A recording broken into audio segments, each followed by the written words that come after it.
Apple's iPhone 6 and 6 Plus are finally here. But should you buy one?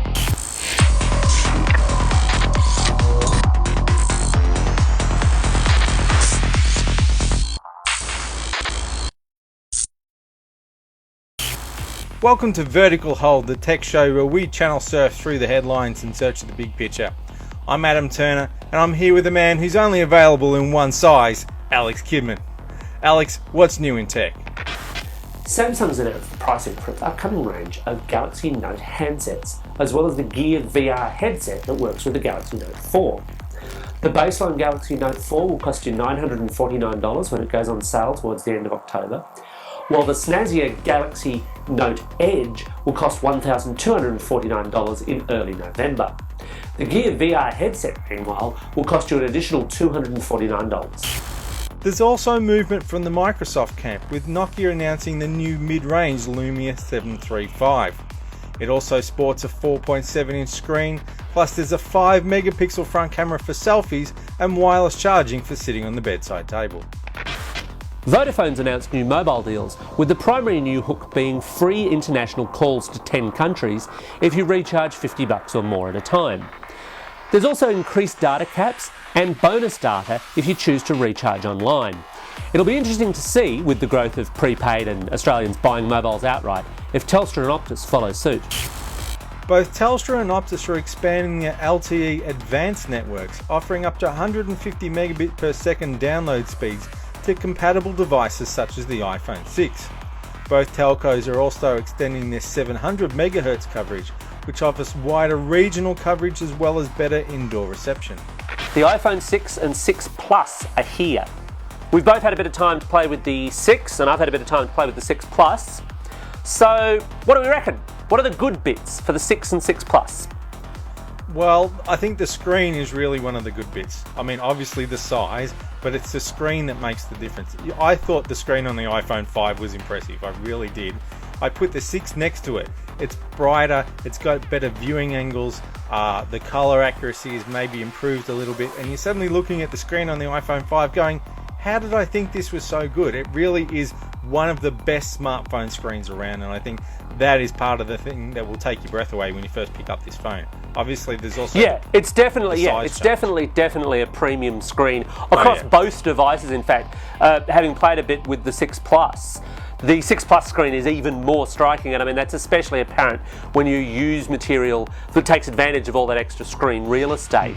Video is the obvious example. Video is really quite nice, almost to the point where it kind of pushes up towards an iPad mini kind of thing. Well, that's the thing, is who's going to buy these things, because the 4.7-inch feels pretty comfortable in your hand. You get used to that pretty quickly if you've been using a 4-inch. But a 5.5-inch is a big jump, and you have to start thinking, am I basically buying a small mini here? And is it the kind of thing that you buy because you don't want a phone and a mini and you only want one device? I think there might be a lot of people who rush out and buy the 6 Plus and then get it out of the box and go, oh, that's actually a bit bigger than I anticipated. It's a seriously large phone. I mean, I've size compared it with everything going out there, and it is, it's the biggest premium phone you can buy right now. It's interesting, really, because Apple's positioned it in such a way that it's got just a couple of features on the 6. The camera is slightly better. Obviously, you've got more screen real estate. Obviously, the battery lasts a bit longer, frankly, because there's an awful lot more space to throw battery in there. And those are good headline features. But you've got to kind of weigh that against the fact that it is a physically large device. I mean, especially for anyone coming up from an iOS background. But even if you're coming across from most Android phones, excluding, say, the Note, which is the obvious, leader in that field. I mean, this is somewhere where Apple is not invented the large screen phone. They're very much following. They actually mocked people who had large screen phones. Let's be clear about that. That this was the phone that Apple said you didn't need and was a ridiculous phone. Just like the 7-inch tablet was the tablet that you didn't need, until they finally caved in and said, actually, yeah, you're right, people do want them. So Apple has kind of had to concede here that maybe bigger is better. Well, bigger up to a point. What I've really found, because I've switched over to the 6 Plus as much as is feasible, just to kind of get a feel for how does that larger size affect me. Yeah. And it's an interesting one, because the more I use it, and then the more I use the 6 on the side, the more I start to think, actually, the 6 is the real main market phone, and the 6 Plus is the niche. Yeah. And the differences between that two, battery life aside perhaps, and that really depends on your usage, are not so great. The camera is better on the 6 Plus, but it's still perfectly possible to take a lousy photo with really good camera equipment. Is it just the either optical side. image stabilization, or are there other things that look better about the photos? Has it got a different sensor, or do the photos look sharper? Or The sensor is, to the best of my knowledge, identical. Yeah. I've noticed slightly better dim light performance, but maybe a little bit marginal there. Yeah. It is one of those things where, and actually the other thing that really surprised me, for those who love benchmarks, and I'm not one of those entirely, because they're one of those things where people get into number pissing contests, to be honest. But having said that, the 6 outranks the 6 Plus. I don't know if that's just a function of the benchmarks that I'm using detailing slightly more memory capacity in the 6 Plus, or the fact that running that larger screen means it's just got to use more memory to, of course, fill all that screen That would be my space. first guess, that it needs more grunt to drive all those extra pixels, so there's less grunt left over for everything else. But this new A8 chip, which is an extension of the 64-bit architecture that we saw introduced with the last phone, is no slouch. So even if you're giving up a bit on the 6 Plus to drive the extra pixels, you're not going to end up with a sluggish phone. Oh, heck no. No. And I mean, actually, the reality there as well is with that, and with their underlying metal architecture for games and things like that, we've really only kind of started to scratch the surface of what these devices are capable of. It's interesting running existing apps on them, especially on the 6 Plus, because you do end up with some odd scaling issues. At first I thought it would be very similar to when the first generation iPad came out. And you had your black bars at the top and the bottom. Yeah. You had your black bars in the top and the bottom, or you had the option to double the screen size to, to blow the pixels up to really nice, big and square. Well, you don't have that doubling option. It just does whatever it's going to do depending on how the app's been optimized. Some apps look great and the extra screen real estate is fine. Others are a bit weird and a bit wonky. And again, that's something that can and hopefully will be fixed as we go kind of downstream from here with app updates. It's really a matter of devs getting out there and getting their apps recoded for these screen sizes and then reapproved by Apple, although my understanding is there's a huge backlog of those right at the moment, because of course they kept all of this quite secret. They're falling into the Android fragmentation trap. That's always been Apple's strength and weakness, is it's one size fits all, which is annoying if you want a different size, but great if you're developing for it, because it all fits. Now they've got even more screen sizes and more screen resolutions than ever before, so developers have to allow for all of that. So you are seeing a bit of fragmentation, but you've still got the underlying architecture. It's nowhere near as bad as Android. Nowhere near as bad as Android. You've got hundreds of screen sizes, and then variants that never get particular Android version upgrades. Exactly, and then different architecture weird underneath, things so with an app Bluetooth that runs and on Wi-Fi, one all doesn't sorts run of on things. the other. It can be a lot more painful, and I suspect this is a problem which will largely resolve itself, because we're still only talking very early days and a small number of models. But yes, your point is not inaccurate. There is a bit of fragmentation happening at the moment. And I think that's one of the reasons why Apple is held back, and it's always been my way or the highway. There's one size, and if you don't like that, then you're holding it wrong.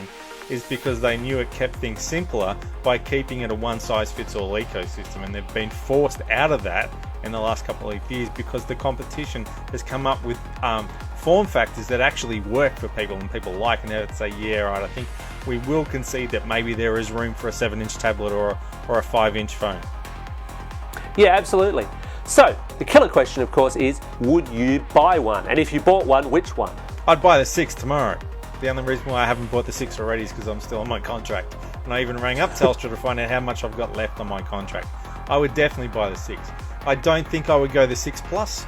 I think it's a bit too much. I don't think I need that.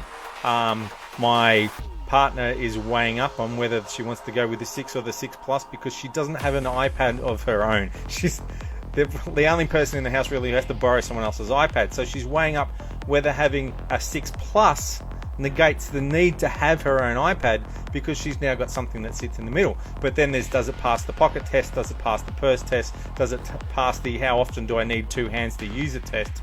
And they're all the kind of things. I think you'd be mad to buy a 6 Plus sight unseen. Yeah. Oh, absolutely. Yeah. You need some hands-on time. And the answer to that is that by and large, unless you've got very big pockets, it doesn't pass that. Yeah. It is primarily a two-handed device. They've got this whole setup where if you do a double touch rather than a tap on the home button, it brings the top half of the screen down. And look, it kind of works, Yeah, but it's I've kludgy seen because you end up having to select something and then the screen goes back up and you double tap again to select something else. Yeah. And it needs a bit of a refinement. I can see what Apple's tried to do here, and kudos to them for trying it, but it doesn't always entirely work. And I think I'm with you. I would buy a 6 tomorrow, funds permitting, but the 6 Plus, I think, is the niche play. There's some appeal there, and clearly the success of the Note and similar large form factor phones has shown there's a market there, and they may even grab some of the Android people who said, well, look, I like iOS, but those screen sizes are just too small for me. Definitely, but some people I'm not one of those people. I think the 6 is actually, even though in some ways it's a lower spec device, I think the 6 is the better of the two phones overall. Yeah, I would be, like I said, I'd be really reluctant to recommend the 6 Plus to anyone without some hands-on time. And if you are not sure either way, I'd err on the side of caution and go for the 6. If you're comfortable with holding the 5, you are not going to really notice the move to the 6 because it's thinner and lighter. It's got a curved edge, so it sits nicely in your hand. Unless you have dainty hands. It is a little slippery.